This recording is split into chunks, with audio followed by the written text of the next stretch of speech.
खबर शामिल करते हैं मीरपुर आजाद कश्मीर से। खड़ी शरीफ चिचियां बाजार में ट्रैफिक पुलिस के सब इंस्पेक्टर मलक अमानत ने बाला मोड़ पर नाका लगाकर गाड़ियों, मोटरसाइकिलों, डंपरों के खिलाफ कार्रवाई, भारी जुर्माने किए। तफसील के मुताबिक खड़ी शरीफ चिचियां बाजार ट्रैफिक पुलिस के सब इंस्पेक्टर मलक अमानत ने हमरा ताहिर, वसीम हसनैन, हाफिज रिजवान, तनवीर मुगल ने बाला मोड़ पर नाका लगाकर डंपरों, ट्रैक्टर ट्राली, मोटरसाइकिलों, गाड़ियों के कागजात और ड्राइवर हजरात के लाइसेंस चेक किए।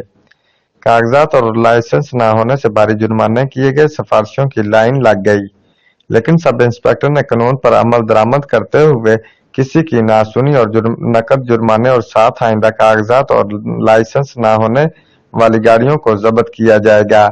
मोटरसाइकिल सवार हेलमेट का इस्तेमाल करें और डंपरों को ओवरलोडिंग और दिन के औकात में चिचियां बाजार से गुजरने में एहतियात बरतें।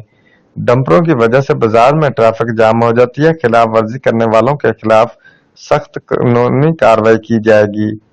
रिपोर्टर राजा शौकत, जियो एक्सप्रेस न्यूज, मीरपुर आजाद कश्मीर।